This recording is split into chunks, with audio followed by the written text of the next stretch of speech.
کسی بھی شخص کو اپنے سے حقیر سمجھنا، کم تر سمجھنا، نیچا سمجھنا، یہ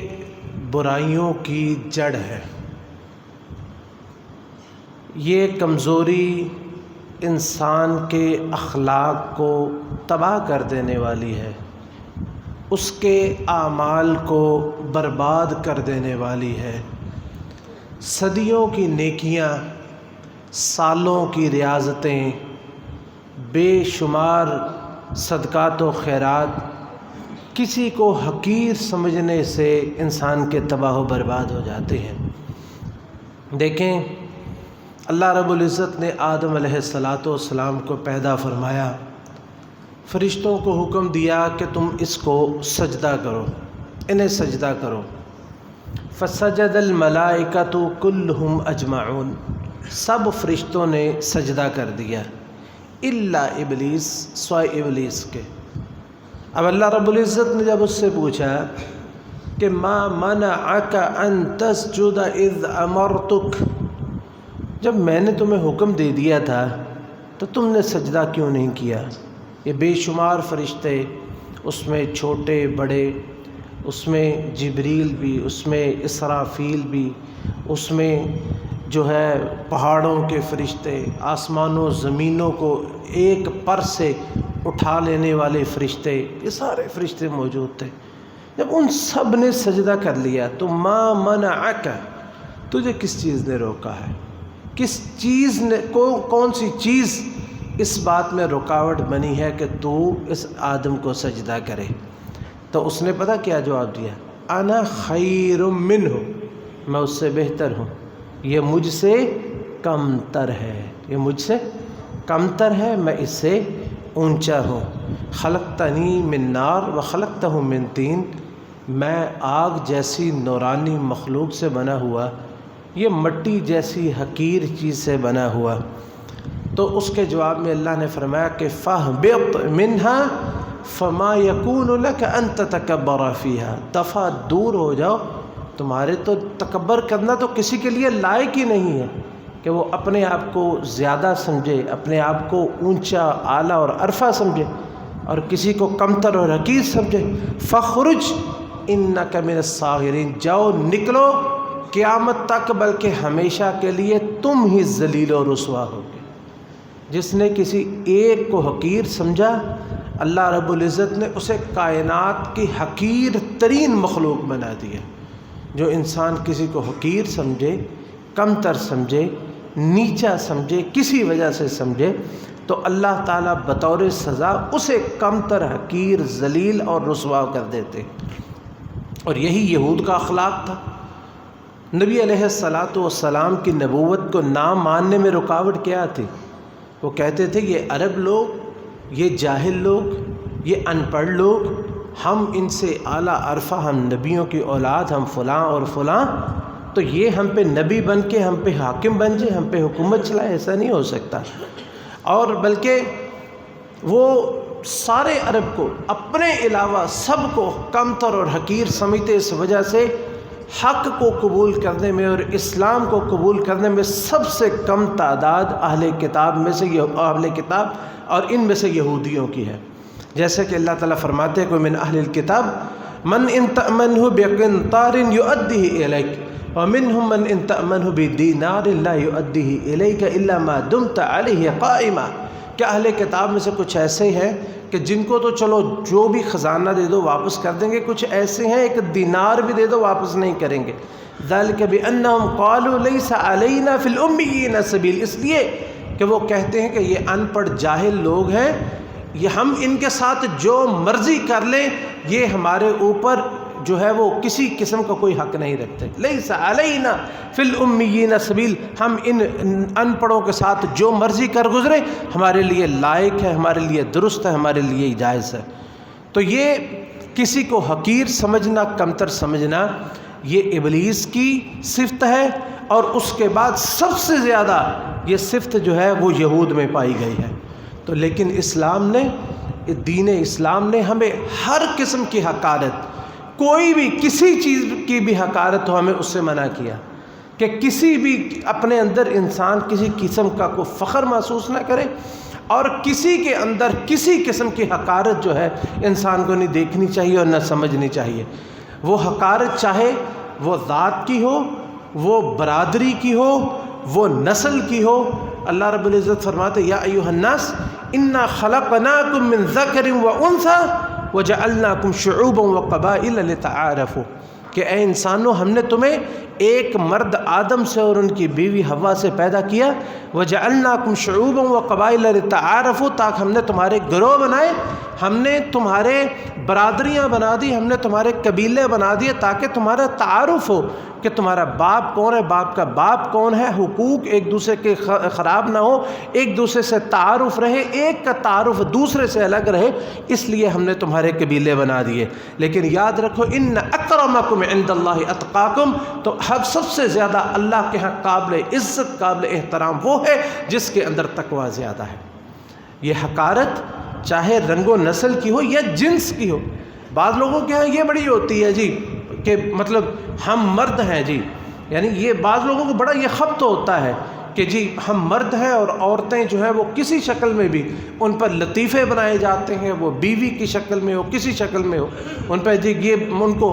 کم عقل، کم ذات، کم تر، حقیر اور جو ہے وہ بے وقوف سمجھا جاتا ہے، جبکہ اللہ تعالیٰ کے ہاں مرد اور عورت کا کوئی فرق نہیں ہے۔ اللہ رب العزت فرماتے ہیں من عمل صالحا من ذکر او انثى وهو مؤمن فلنحيينه حیاتا طیبہ ولنجزینہم اجرهم باحسن ما كانوا يعملون۔ کوئی مرد ہے یا عورت ہے، عمل جس نے بھی اچھا کیا ہم اسے اچھی زندگی عطا فرمائیں گے، فَلَنُحْيِيَنَّهُ حَيَاةً طَيِّبَةً، ہم اسے پاکیزہ خوشی والی پاکیزہ زندگی عطا فرمائیں گے، وَلَنَجْزِيَنَّهُمْ أَجْرَهُمْ بِأَحْسَنِ مَا كَانُوا يَعْمَلُونَ، اور جو بھی انہوں نے عمل کیا ہم بڑے اچھے طریقے سے اس کا عمل کا اجر اسے عطا فرمائیں گے۔ اور پھر دوسری جگہ پہ فرمایا من عمل صالحا من ذکر او انثى وهو مؤمن فاولئک يدخلون الجنة يرزقون فيها بغیر حساب، جس نے بھی عمل صالح کیا وہ مرد ہے یا عورت ہے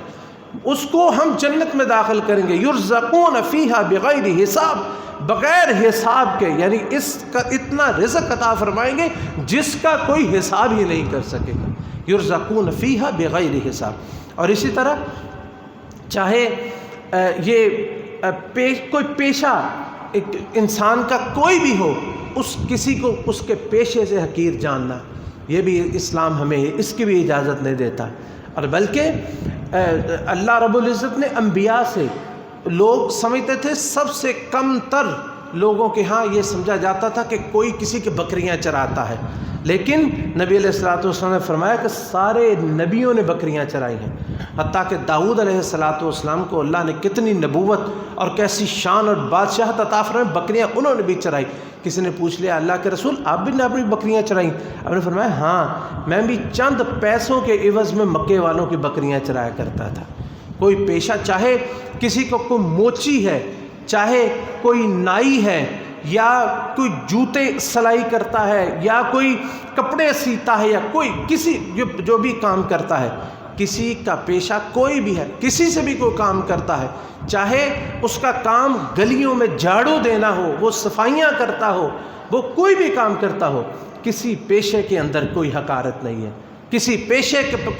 کے اعتبار سے کوئی کمتر نہیں ہے، کوئی رنگ و روپ کے اعتبار سے کسی کا رنگ سفید ہے یا کسی کا رنگ گورا ہے یا کسی کا رنگ سرخ ہے، یہ اس نے رنگ خود بنایا ہے، اس کو تو ہوش جب آیا اس نے ایسے ہی دیکھا۔ اللہ تعالیٰ نے جس کو جیسا چاہا بنا دیا، جیسا رنگ اللہ تعالیٰ نے جب بنا دیا، اس لیے نبی علیہ السلام نے واضح طور پہ فرمایا الا لا فضل لعربی علی عجمی ولا عجمی ولا لعجمی علی عربی ولا لاحمر علی اسود ولا لاسود علی احمر، کسی کالے کو گورے پر، گورے کو کالے پر، کالے کو سفید پر اور سرخ پر کسی پر کوئی فضیلت نہیں ہے، بلکہ ان اکرمکم عند اللہ اتقاکم، اللہ کے ہاں سب سے زیادہ عزت والا وہ ہے جو زیادہ متقی ہے۔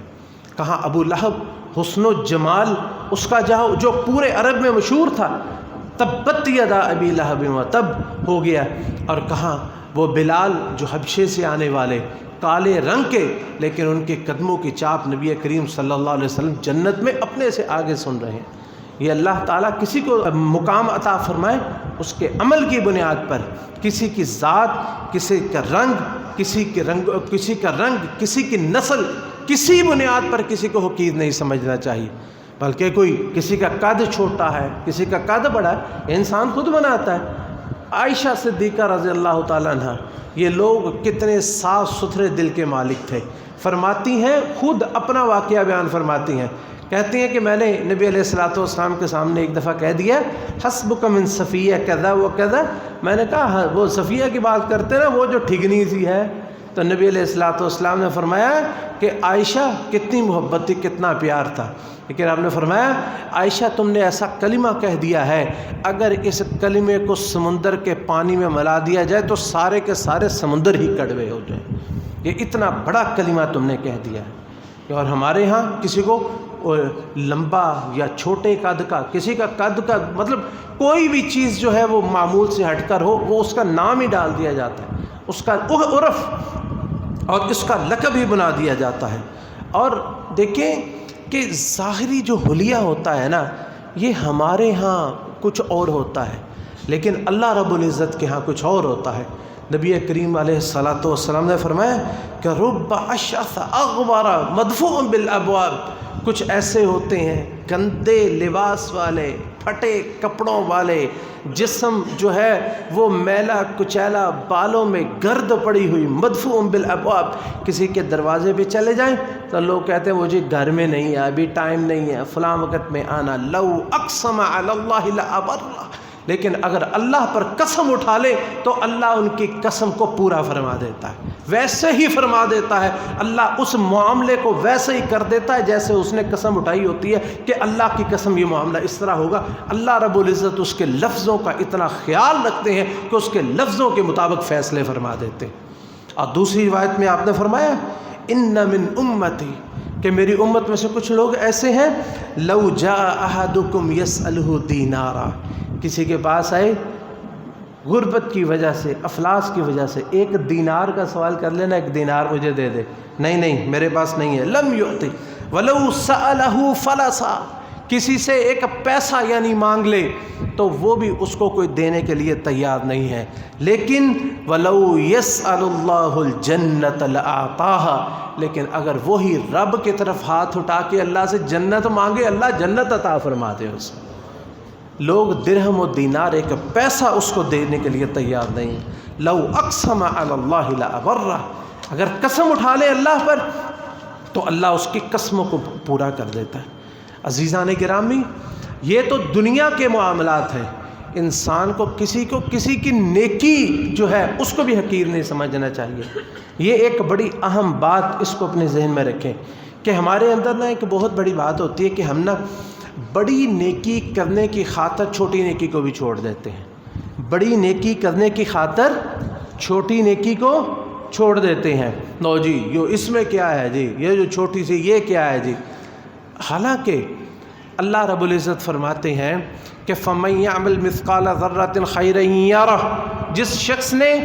ایک رائی کے دانے کے برابر بھی نیکی کی وہ بھی دیکھ لے گا۔ حضرت عائشہ صدیقہ رضی اللہ تعالیٰ عنہ، ان کے بارے میں آتا ہے ان کے دروازے پہ کوئی مانگنے والی آ گئی، تو کچھ نہیں تھا، انگور کا ایک دانہ تھا، انہوں نے اپنی لونڈی کو کہا بھی انگور کا دانہ اسے دے دو، تو وہ نا حیرانگی سے دیکھنے لگی، یہ دینا ہے اسے، تو جو ہے وہ مطلب کتنی شرم کی بات ہے۔ فرماتی ہیں تمہیں پتہ ہے ایک انگور کے دانے کے اندر کتنے رائی کے دانے کے برابر دانے موجود ہیں؟ ایک انگور کے اندر ہم بعض دفعہ 1 روپیہ، یقین کریں 1 روپیہ خرچ کرنے سے، 2 روپے خرچ کرنے سے ہمیں شرم آ جاتی، 1 لقمہ 2 لقمے دینے سے ہمیں شرم آ جاتی ہے، لیکن انسان کو اور ہم کیا کرتے ہیں، ہم نیکیوں کو مؤخر کرتے رہتے ہیں۔ جی کسی کے گھر میں مطلب کوئی چیز کسی کو دینی ہے، کوئی صدقہ کرنا ہے، تو ہم منتظر ہوتے ہیں کوئی بڑی چیز صدقہ کریں گے، چھوٹی کہ کیا صدقہ کرنا۔ حالانکہ کوئی پتہ نہیں اللہ کے ہاں کون سی چھوٹی چیز جو ہے وہ اتنے مقام پہ پہنچے، اتنے مرتبے پہ پہنچے۔ نبی کریم صلی اللہ علیہ وسلم نے ارشاد فرمایا کہ کوئی شخص جو ہے ایک لقمہ اللہ کے راستے میں دیتا ہے، اللہ رب العزت اس لقمے کو اپنے دائیں ہاتھ میں لے کے اس کو بڑھاتے رہتے ہیں حتیٰ کہ ایک لقمہ احد پہاڑ جتنا بن جاتا ہے۔ ایک کھجور کو اللہ تعالیٰ احد پہاڑ کے برابر بنا دیتے ہیں۔ لا تحقرن من المعروف شیئا ولو ان تلقى اخاك بوجه طلق، نبی علیہ الصلوۃ والسلام نے فرمایا کسی نیکی کو کمتر یا حقیر نہ سمجھو، چاہے وہ نیکی یہ ہو تمہارے پاس کچھ بھی نہیں ہے، اپنے بھائی کو دیکھ کے مسکرا ہی دو، اپنے چہرے پہ تھوڑی سی مسکراہٹ لے آؤ، بس اتنی نیکی، اس کو بھی کمتر نہ سوچو سمجھو۔ اور کئی دفعہ تو ایسا ہوتا ہے، نبی علیہ الصلوۃ والسلام نے فرمایا کوئی بھائی کسی مسلمان دوسرے مسلمان کے ساتھ مصافحہ کرتا ہے، لیکن اس مصافحے کے اندر، مصافحہ کرنے سے، سلام لینے کے اندر اتنا خلوص ہوتا ہے، اتنی برکت اللہ ڈال دیتے ہیں، ان کے ہاتھ جدا ہونے سے پہلے پہلے اللہ دونوں کی مغفرت فرما دیتے۔ لا تحقرن من المعروف شیئا، نیکی جہاں بھی کرنے کا کوئی موقع مل جائے انسان کو اسے ضائع نہیں کرنا چاہیے۔ وہ عورت کا واقعہ پڑھا ہے نا، سنا ہے آپ نے بے شمار مرتبہ، بدکار عورت، صرف بدکاری شوق کی خاطر نہیں، اس کا پیشہ بدکاری تھا، لیکن کیا ہوا ایک دفعہ سخت گرمی کا دن ہے، اس نے کنویں سے پانی پیا، کنواں نظر آیا، پانی پیا، پانی پی کے ذرا اوپر آئی، کنویں سے پانی نیچے تھا، اس نے دیکھا کہ کتا ہے، حسرت بری نگاہوں سے پانی کو دیکھ رہا، پیاس سے برا حال ہے، کہتی ہے مجھے اس کو بھی ایسے ہی پیاس لگی جیسے مجھے لگی تھی، نہ کوئی برتن ہے نہ کوئی ڈول ہے، کچھ بھی نہیں ہے۔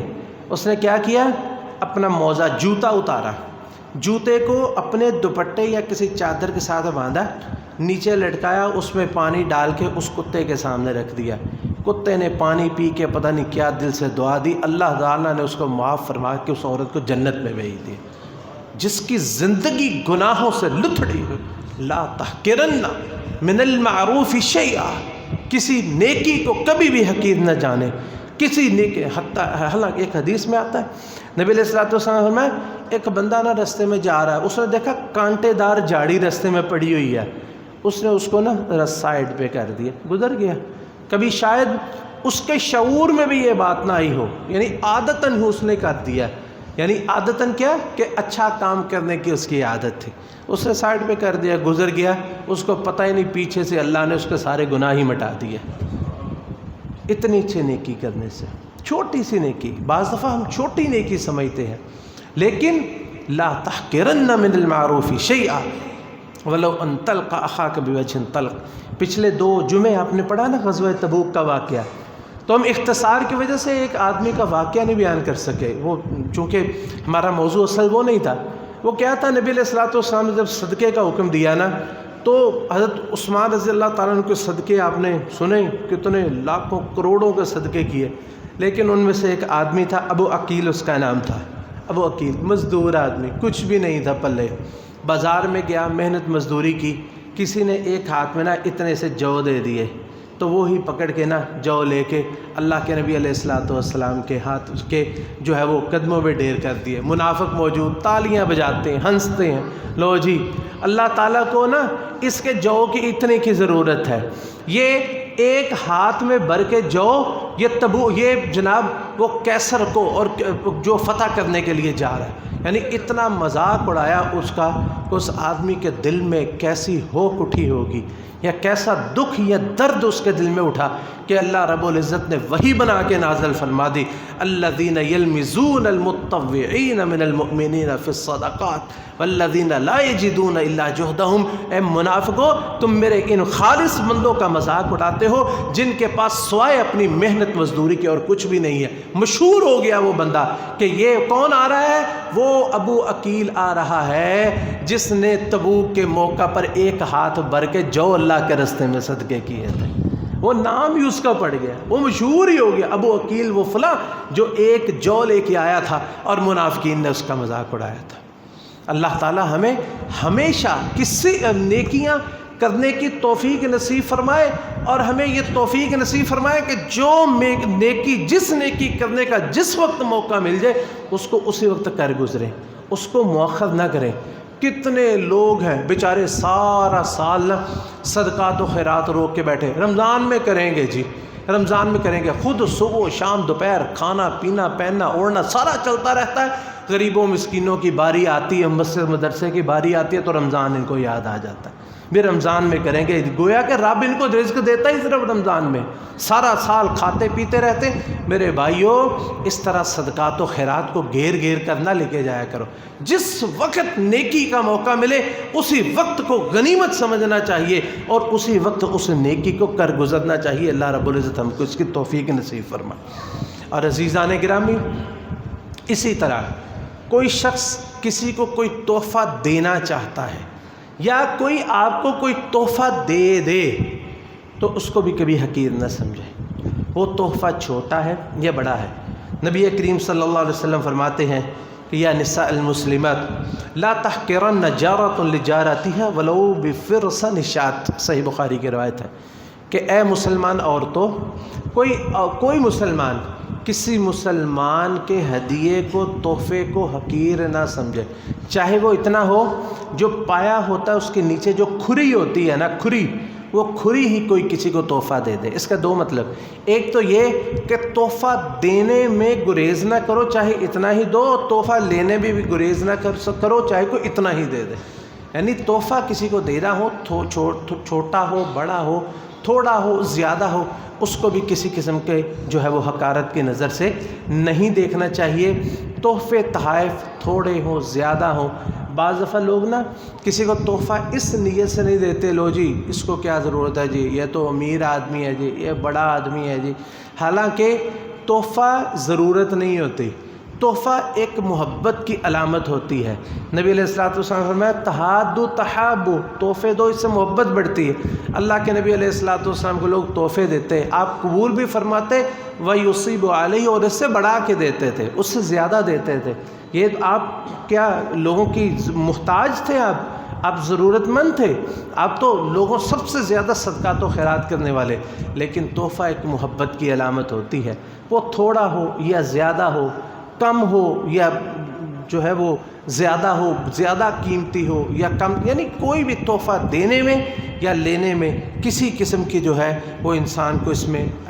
حقارت نہیں سمجھنی چاہیے۔ تو یہ تین چیزیں ہم نے بیان کی ہیں کہ ایک تو یہ کہ کسی کی ذات، کسی کی جو ذات اور اس کے ساتھ متعلقہ امور، یعنی اس کی نسل، اس کا رنگ، اس کا قد کاٹ، اس کے پیشہ، اس اعتبار سے کبھی کسی کو حقیر نہیں سمجھنا چاہیے۔ دوسرا، کسی نیکی کو کبھی حقیر نہیں سمجھنا چاہیے، اور تیسرا، کسی تحفے کو لینے میں دینے میں حقیر نہیں سمجھنا چاہیے۔ عزیزان گرامی،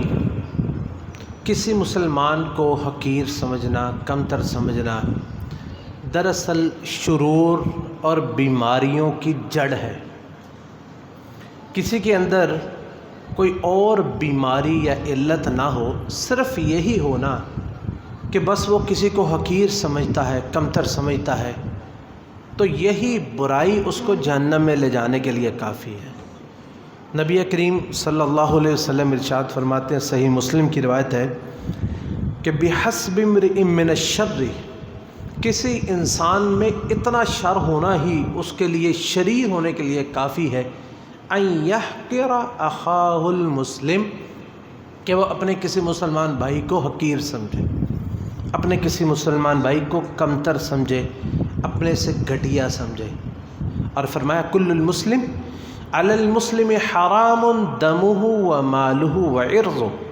ہر مسلمان کا دوسرے مسلمان پر اس کا مال، اس کی عزت، اس کا خون، سارا کچھ حرام ہے۔ اور اس کا، ان دونوں جملوں کا آپس میں تعلق یہ ہے کہ انسان اگر کسی کو حقیر سمجھتا ہے نا، تو پھر وہ کبھی بھی اس کے حق ادا نہیں کرتا۔ جیسا کہ اللہ تعالیٰ نے یہود کے بارے میں فرمایا کہ وہ لوگوں کا نا مال کھا جاتے، تو پتہ کیا کہتے، لیس علینا فی الامیین سبیل، یہ کمتر لوگ ہیں، ہم ان کا مال کھا جائیں کوئی حرج نہیں ہے اس میں۔ یہ حقارت جو ہے یہ انسان کو کتنے گناہوں کی طرف لے کے جاتی ہے اور کتنے گناہوں پر آمادہ کرتی ہے۔ سب سے بڑی بات، جو کسی کو حقیر سمجھتا ہے وہ اپنے آپ کو بڑا سمجھتا ہے، ایسے ہی ہے نا، جو کسی کو کمتر سمجھے گا وہ اپنے آپ کو بڑا سمجھے گا، اور یہ تکبر ہے۔ یہ ذرہ بر بھی تکبر جس کے دل میں ہے وہ شخص کبھی جنت میں نہیں جائے گا۔ نبی علیہ الصلوۃ والسلام نے فرمایا کہ لا يدخل الجنہ من کان فی قلبہ مثقال ذرۃ من کبر، کہ جس کے دل میں رائی کے دانے کے برابر بھی تکبر ہے وہ شخص جنت میں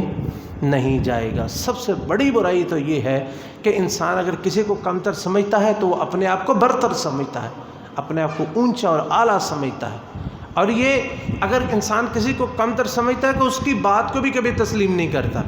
اس لیے یہودی نبی علیہ الصلوۃ والسلام کی نبوت کو بھی انہوں نے نہیں مانا، اس لیے کہ وہ کمتر سمجھتے تھے آپ کو۔ اور مکے کے لوگ جو ہیں ان کا کیا کہنا تھا کہ یہ اتنے بڑے بڑے جو ہے وہ شہر ہیں، قریتین عظیم کہ دو بڑی بستیاں یہ مکہ اور طائف ہیں، ان میں سے یہ نبوت کے لیے رب کو یہ یتیم ہی ملا تھا۔ نعوذ باللہ، اگر نبوت نازل ہونی ہوتی، اتنے بڑے بڑے سردار موجود ہیں، ہم پر نازل ہوتی، انہوں نے کمتر سمجھا نبی علیہ الصلوۃ والسلام کو، تو اللہ تعالیٰ نے اس کے بدلے میں ان کو حق قبول کرنے کی ہی توفیق عطا نہیں فرمائی، ان کو توفیق ہی نہیں ملی۔ اور دیکھیں کہ تکبر میں اور انسان کے اپنے آپ کو اچھا سمجھنے میں فرق ہوتا ہے، کہ انسان اپنے آپ کو بنا سنوار کے رکھے۔ ایک حدیث میں آتا ہے، ابو داؤد کی صحیح روایت ہے کہ ایک بندہ نبی علیہ الصلوۃ والسلام کے پاس آیا، بڑا ہی خوبصورت تھا، اور اللہ تعالیٰ نے اس کو حسن و جمال بھی دی اور طبیعت میں نفاست بھی بڑی تھی۔ بعض لوگ ہوتے ہیں ان کے اندر دونوں چیزیں اکٹھی ہو جاتی ہیں، تو آ کے اس نے تکبر کی مذمت سنی، تو آ کے نبی علیہ الصلوۃ والسلام کے پاس آ گیا۔ یہ دیکھیں نا، یہ لوگ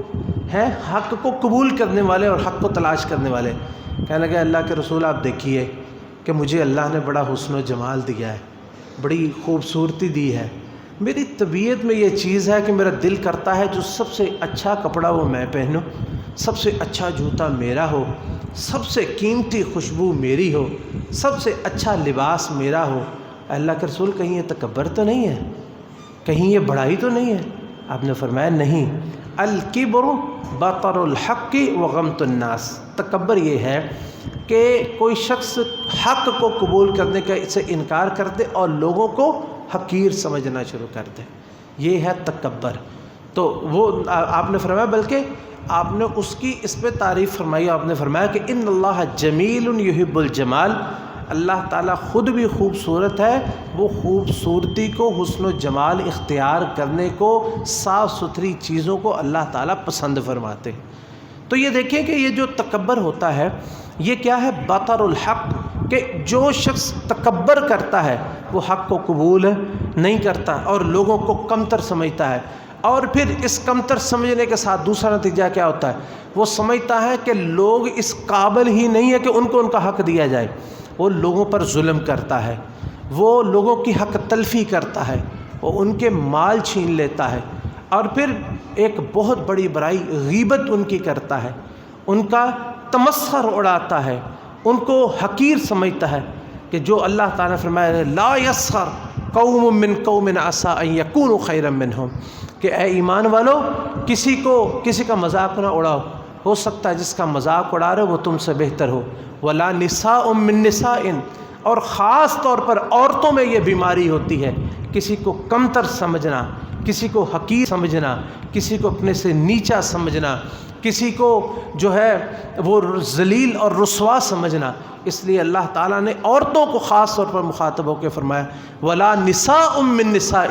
عسى ان يكن خيرا منهم، کوئی عورت کسی عورت کو کمتر یا حقیر نہ سمجھے، اس کا مذاق نہ اڑائے، کہ ہو سکتا ہے وہ اس سے بہتر ہو۔ کسی کو حقیر سمجھنے سے انسان تکبر بھی کرتا ہے، غیبت بھی کرتا ہے، چغلی بھی کرتا ہے، اس پہ ظلم بھی کرتا ہے، اس کا ناحق مال بھی کھا جاتا ہے، اور کبھی تو انسان کسی کو قتل کرنے پر بھی اتر آتا ہے۔ اس تکبر اور حقارت کی وجہ سے وہ سمجھتا ہے کہ یہ ایسی جان ہے کہ اس کو اس دنیا میں سانس لینے کی اجازت نہیں ہونی چاہیے، یہ دنیا میں نظر نہیں آنا چاہیے۔ اللہ رب العزت سے دعا ہے اللہ تعالی ہمیں عاجزی اور انکساری اور تواضع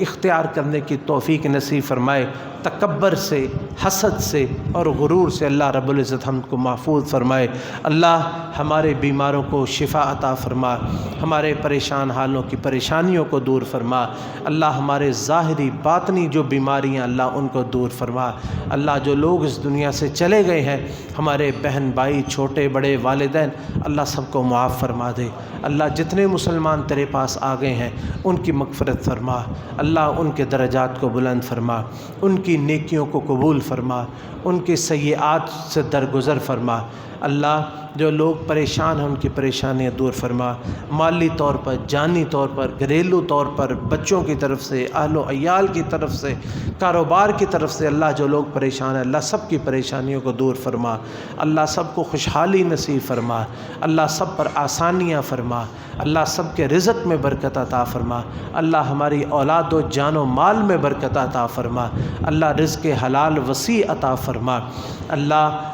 ہم کو ہدایت نصیب فرما، ہمارے بچوں کو ہدایت نصیب فرما۔ اللہ جو اولاد کی نعمت سے محروم ہے انہیں مالا مال کر دے، جن کو اولاد نصیب فرمائے ان کی اولادوں کو ہدایت نصیب فرما۔ یا اللہ جن کے بچے بچیاں جوان ہیں، جو نوجوان بچے بچیاں، اللہ ان کے اچھے نیک رشتے ان کو عنایت فرما۔ اللہ جو اولاد کی نعمت سے مالا مال ہیں ان کی اولاد کو ہدایت نصیب فرما۔ جو بیٹوں کے خواہش مند انہیں بیٹے عطا فرما، جو بیٹیوں کے خواہش مند انہیں بیٹیاں عطا فرما۔ اللہ ہمارے ملک پاکستان کی حفاظت فرما، اللہ دین اسلام کو غلبہ نصیب فرما، اللہ مجاہدین کی مدد فرما۔ اللہ جو لوگ بھی دین کے کلمہ کی سربلندی کے لیے لڑ رہے ہیں، اس کے لیے کوششیں اور محنتیں کر رہے ہیں، اللہ ان کی مدد فرما۔ اللہ افواج پاکستان کی حفاظت فرما، اللہ سارے عالم اسلام کی حفاظت فرما۔ اللہ ہم سب کو نیکیاں کرنے کی توفیق نصیب فرما۔ اللہ جب موت آئے زبان سے کلمہ لا الہ الا اللہ جاری فرمانا، اللہ موت کی سختیوں سے محفوظ فرمانا، اللہ عذاب قبر سے محفوظ فرمانا، یا اللہ روز قیامت کی سختیوں اور تنگیوں سے محفوظ فرمانا۔ اللہ ہم سب کو اپنا سایہ نصیب فرمانا، اپنے پیغمبر کے حوض کوثر سے پانی نصیب فرمانا، رسول اللہ صلی اللہ علیہ وسلم کی شفاعت نصیب فرمانا۔ ہم سب کو اللہ انبیاء، شہداء، صلحاء کے ساتھ جنت الفردوس میں جمع فرمانا۔ اللہم صلی علی محمد وعلی آل محمد کما صلیت علی ابراہیم وعلی آل ابراہیم انک حمید مجید۔ اللہم بارک علی محمد وعلی آل محمد کما بارکت علی ابراہیم وعلی آل ابراہیم انک حمید مجید۔